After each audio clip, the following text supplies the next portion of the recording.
ಸತೀಶ್ ಜಾರಕಿಹೊಳಿ ಎಂಬ ಹೆಸರನ್ನು ನಾನು ಕಾನೂನಿನ ಮೂಲಕ ಸ್ಥಾಪಿತವಾದ ಭಾರತದ ಸಂವಿಧಾನ ವಿಷಯದಲ್ಲಿ ನಿಜವಾದ ಶ್ರದ್ಧೆ ಮತ್ತು ನಿಷ್ಠೆಯನ್ನು ಹೊಂದಿರುತ್ತೇನೆಂದು ನಾನು ಭಾರತದ ಸಾರ್ವಭೌಮತ್ವವನ್ನು ಮತ್ತು ಅಖಂಡತೆಯನ್ನು ಎತ್ತಿ ಹಿಡಿತೇನೆಂದು ಮತ್ತು ಕರ್ನಾಟಕ ರಾಜ್ಯದ ಮಂತ್ರಿಯಾಗಿ ನನ್ನ ಕರ್ತವ್ಯಗಳನ್ನು ಶ್ರದ್ಧಾಪೂರ್ವಕವಾಗಿ ಮತ್ತು ಅಂತಃಕರಣಪೂರ್ವಕವಾಗಿ ನಿರ್ವಹಿಸ್ತೇನೆಂದು ಭಯ ಅಥವಾ ಪಕ್ಷಪಾತವಿಲ್ಲದೆ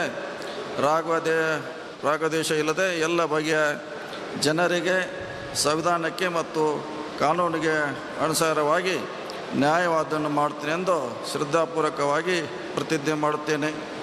ನಾನು ಸತೀಶ್ ಜಾರಕಿಹೊಳಿ ಎಂಬ ಹೆಸರನ್ನು ನಾನು ಕರ್ನಾಟಕ ರಾಜ್ಯದ ಮಂತ್ರಿಯಾಗಿ ನನ್ನ ಪರ್ಯಾಲೋಚನೆಗೆ ತರಲಾಗುವ ಅಥವಾ ನನಗೆ ತಿಳಿದ ಬರುವ ಯಾವುದೇ ವಿಷಯವನ್ನು ರಾಜ್ಯದ ಮಂತ್ರಿಯಾಗಿ ನನ್ನ ಕರ್ತವ್ಯಯುಕ್ತ ನಿರ್ವಹಣೆಗೆ ಅಗತ್ಯವಾಗಬಹುದಾದ ಸಂದರ್ಭವಲ್ಲದೆ ಅನ್ಯಥಾ ಯಾರೇ ವ್ಯಕ್ತಿಗೆ ಅಥವಾ ವ್ಯಕ್ತಿಗಳಿಗೆ ಪ್ರತ್ಯೇಕವಾಗಿ ಮತ್ತು ಪರೋಕ್ಷವಾಗಿ ತಿಳಿಸುವುದಿಲ್ಲ ಅಥವಾ ಬಹಿರಂಗಪಡಿಸಲು ಎಂದು ಶ್ರದ್ಧಾಪೂರ್ವಕವಾಗಿ ಪ್ರತಿಜ್ಞೆ ಮಾಡುತ್ತೇನೆ.